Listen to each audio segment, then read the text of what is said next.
સાંજના સમયે આકાંક્ષા વિલામાં બધા ફરી ડાઇનિંગ ટેબલ પર સાથે રાત્રિ ભોજન માટે બેઠેલા હોય છે. તો કેવો રહ્યો આજનો દિવસ? મીનાક્ષીએ આકાંક્ષા તરફ જોતા કહ્યું. ખૂબ જ સરસ મમ્મી, આકાંક્ષાએ ઉત્તર આપ્યો. આજે એવું થયું કે અમારે બધાને અલગ અલગ વિષય હતો. હવે અલગ અલગ વિષય હોય એટલે ઓબ્વિયસ છે કે અલગ અલગ ક્લાસ આવે, અને મારા ક્લાસમાં તો હું એકલી હતી. બોલો, પછી એક નવો ફ્રેન્ડ મળ્યો આજે મને. હવે 3 વર્ષ એક જ વર્ગમાં કાઢવાના હોય અને એક જ વર્ગમાં ભણવાનું હોય તો કોઈક તો મિત્ર જોઈએ ને. બસ એટલા માટે આકાંક્ષાએ જાણે કોઈ પિક્ચરની સ્ટોરી કહેતી હોય એમ વિસ્તારપૂર્વક ને રસપ્રદ બધાને જ આ વાત કહેવા માંડી કે આજે શું શું થયું, શું શું કર્યું ને કોને કોને મળી. આકાંક્ષાની આ વાત જાણે ખૂબ જ રસ પડ્યો હોય તે મનસે કુતૂહલપૂર્વક પૂછ્યું કે તો નવો મિત્ર કોણ બન્યા?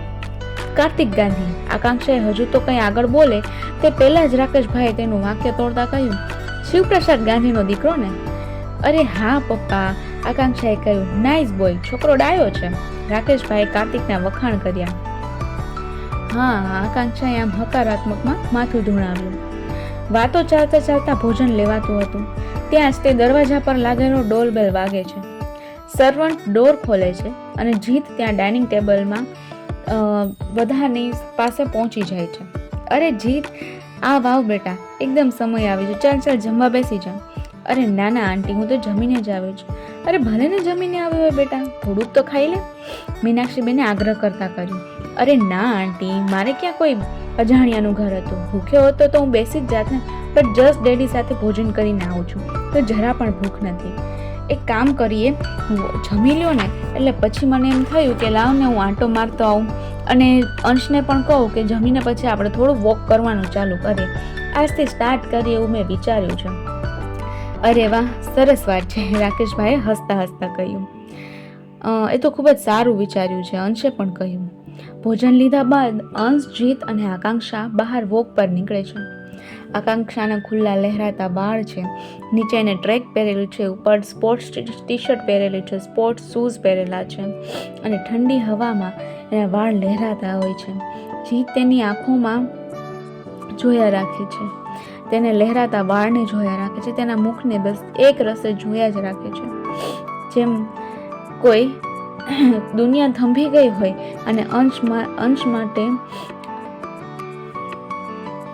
તો આ બધું કંઈ અજાણ્યું ન હતું, કારણ કે જીતને વારંવાર આ દ્રષ્ટિએ આ રીતે જોતો જ હતો. બંને એકબીજાને નાનપણથી ઓળખે અને બંને એકબીજાના ભાઈબંધ પણ ખરા, પણ આકાંક્ષાને આ બધી જ વાતની કંઈ પણ ખબર ન પડતી. એ તો બસ પોતાની ધૂનમાં હોય. અંશ આગળ ચાલતો જાય છે, જીત અને આકાંક્ષા પાછળ હતા. આકાંક્ષાએ પોતાના જ વિચારોમાં ખોવાઈ લેતી. તેને જરા પણ આઈડિયા ન હતો કે જીત તેને નિહાળી રહ્યો છે. અચાનક જ વિચાર તૂટતા આકાંક્ષાનું ધ્યાન જીત પર જાય છે. ઓ હેલો મિસ્ટર, આમ શું જોયા કરે છે ક્યારનું? આકાંક્ષાએ રમૂજમાં જ જીતને પૂછી નાખ્યું. અરે નહીં, કંઈ નહીં, જીતે કહ્યું. કંઈ નહીં, એમ બસ કર્યા રાખે છે, ઘોળ્યા રાખે છે. આજે તો તારે મને કેવું જ પડશે, બોલ. અરે કંઈ નહીં યાર, જીતે વાતને પતાવવાનો પ્રયત્ન કર્યો. બોલ તને અંશ, બોલ બોલ બોલ. આકાંક્ષા એકદમ જોરથી બોલી એટલે આકાંક્ષાનો જોરથી અવાજ સાંભળી ને અંશ પાછળ ફર્યો. અરે આકાંક્ષા, શું થયું? આમ બોલ બોલ શું કરે છે? અરે કંઈ નહીં, બસ આ જોને જીતને ક્યારનો મને જોયા જ રાખે છે. હું એને ઘણીવાર પૂછું કે તું મને આમ શું કામ જોવે છે, પણ એ મને જવાબ જ નથી આપતો. અંશ પણ એની વાતને રમૂજમાં ટાળી દે છે અને કહે છે કે તું તો સાવ ગાંડી છે. ચાલ ચાલ હવે આગળ ચાલવા માંડ. આમ જ દિવસો વીતવા લાગે છે અને જોતામાં આકાંક્ષાની કોલેજ પૂર્ણ થવા આવી છે. કોલેજના આ સમય દરમિયાન કાર્તિક અને આકાંક્ષા એકબીજાના પરમ મિત્ર બની ગયા હોય છે. તેની સાથે સાથે જીત પણ તેનો પરમ મિત્ર બની ગયો. જાણે કોલેજમાં આ 3ની ત્રિપુટી મનાતી. 3માંથી એક પણ જો એકલું હોય તો સમજી લેવું કે આ 3 જણ એકલું ના હોય એવું બને જ નહીં, અને જો એકલું હોય તો સમજી લેવું કે કંઈક થયું છે. એકને પૂછો એટલે 3નું સરનામું તમને મળી જ જશે. એવી આ 3ની ત્રિપુટી હતી. કોલેજના અંતે કોલેજના તમામ મિત્રો એક ટ્રીપ પ્લાન કરે છે. બધા જ મિત્રો મળીને મનાલી જવાનું નક્કી કરી રહ્યા હોય છે. અંશ અને જીત બંને પણ પરમ મિત્ર હોય છે, એટલે અંશને થોડા અંશે તો એવું હતું જ કે જો જીત સાથે આકાંક્ષાના લગ્ન થઈ જાય તો આકાંક્ષાની એને કોઈ જ ચિંતા ન હોય અને જીતને પણ એકદમ કરીબથી જાણતો હોય છે અને ક્યાંક ને ક્યાંક અંશને પણ ખબર હતી કે જીત પણ આકાંક્ષાને પસંદ કરે છે. બસ વાર હતી એટલી કે યોગ્ય સમય આવે અને એ પોતાના પપ્પા સાથે આ બાબતે વાત કરે.